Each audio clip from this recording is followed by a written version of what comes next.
अकबरी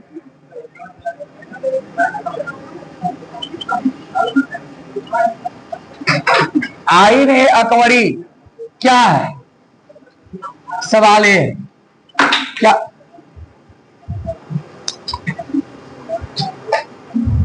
अरे भाई हिंदी तुम लोग कहीं और पढ़ेगा जी, हमारे पास समय ही नहीं मिल पा रहा है।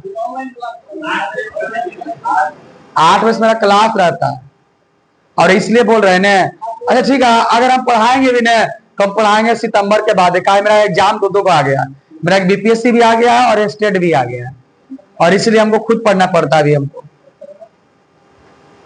अभी निके से बोला पढ़ावे है ना, तो टाइम लगेगा हिंदी में, लेकिन पढ़ा देंगे आपको। हम पढ़ा देंगे, नोट्स दे देंगे, सेट प्रैक्टिस करवा देंगे, तुमको पास करवा देंगे 90 नंबर से ऊपर।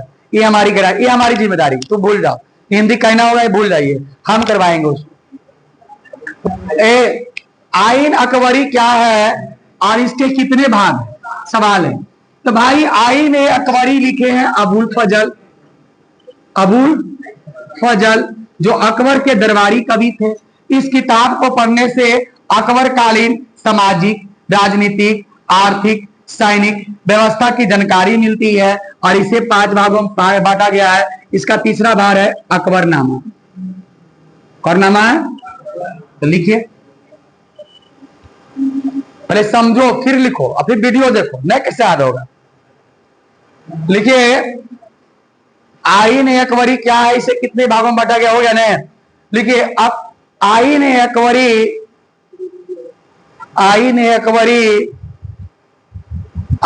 अकबरी के लेखक, आईन ए अकबरी के लेखक अबुल फजल हैं। आईन ए अकबरी के लेखक अबुल फजल हैं।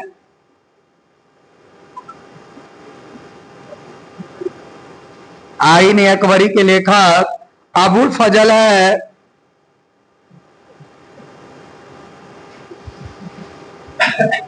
अबुल फजल है।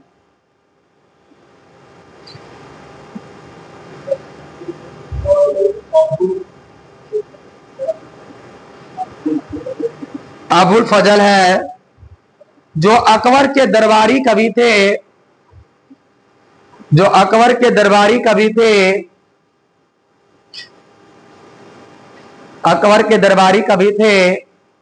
जिसके माध्यम से अकबरकालीन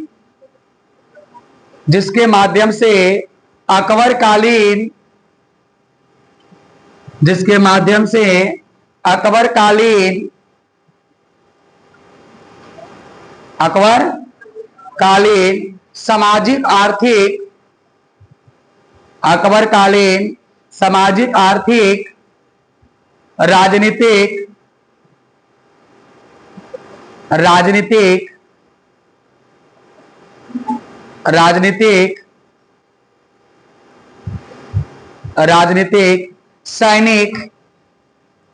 सैनिक व्यवस्था की जानकारी मिलती है।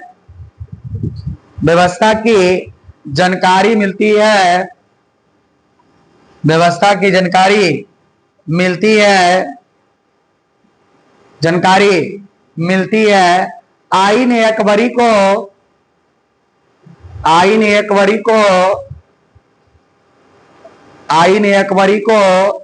5 भागों में बांटा गया है। एक सवाल है, नैनार क्या है? नैनार तो बता देते हैं कि भक्ति आंदोलन का टॉपिक है भाई। जिस प्रकार से उत्तर भारत में भक्ति आंदोलन को शुरू किए थे रामानंद सागर। कौन किए थे?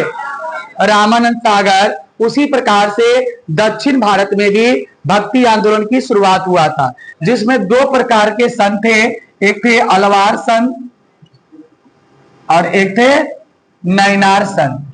अलवार जो था वो विष्णु के उपासक थे, गीता के उपदेश जाके देते थे। और नैनार जो था वो शिव के उपासक था, है ना, जो जाकर शिव की आराधना, शिव की चर्चा करते थे। तो लिखिए नैनार कौन थे।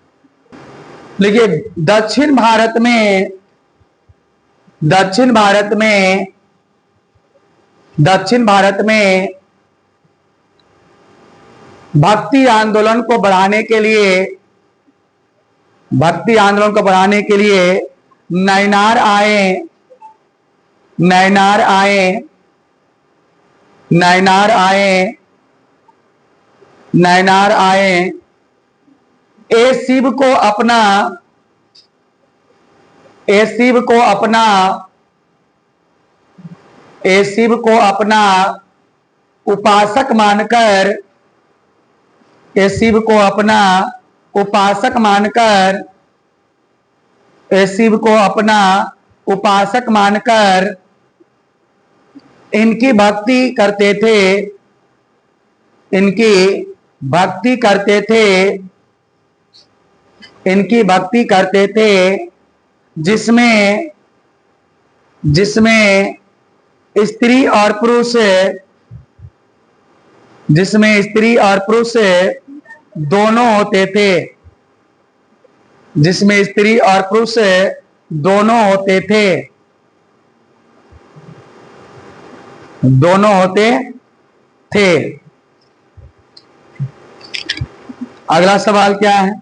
विजयनगर साम्राज्य की स्थापत्य कला की दो विशेषताओं को लिखेगा।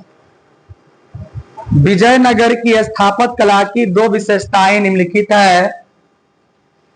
विजयनगर की स्थापत्य कला की दो विशेषताएं निम्नलिखित है। आपको मैं बता देना चाहता हूं विजयनगर के बारे में।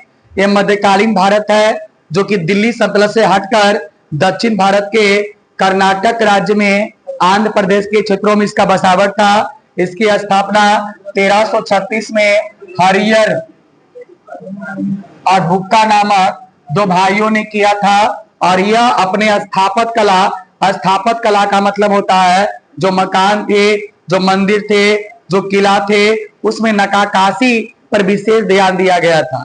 खास करके विजयनगर साम्राज्य के सबसे महानतम शासक की बात किया जाए तो विजयनगर साम्राज्य के सबसे महानतम शासक थे कृष्णदेवराय। कौन थे?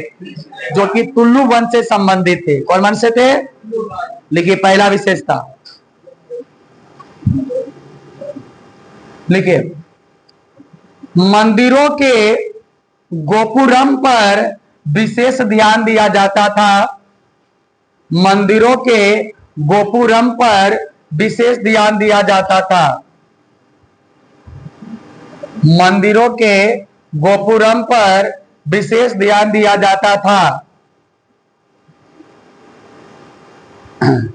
विशेष ध्यान दिया जाता था। विशेष ध्यान।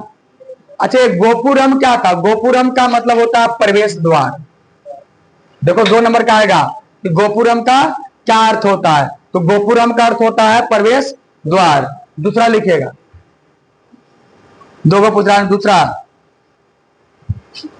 मंदिरों के अलावे राजमहल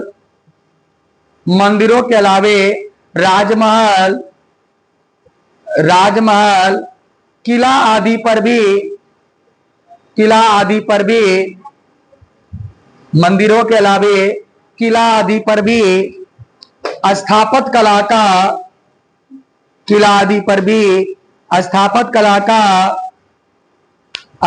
कला का विशेष प्रभाव देखने को मिलता है। स्थापत्य कला का विशेष प्रभाव देखने को मिलता है।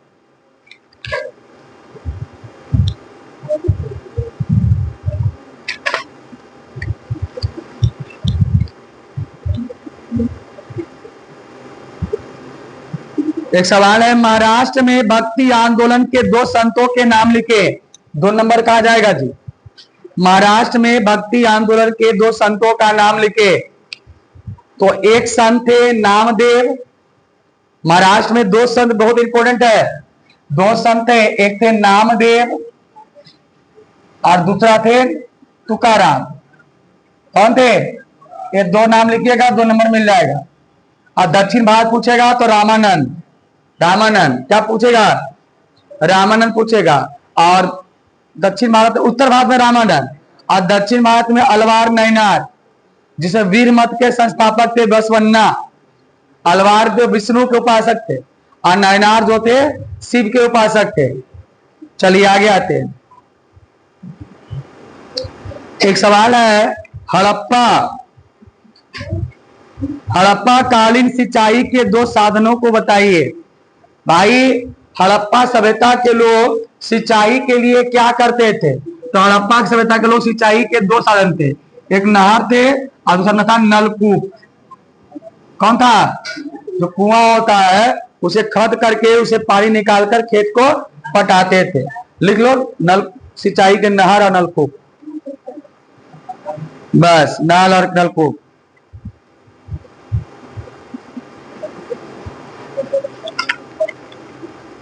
है ना, ये हो गया। चलिए, जो विद्यार्थी कल नहीं आए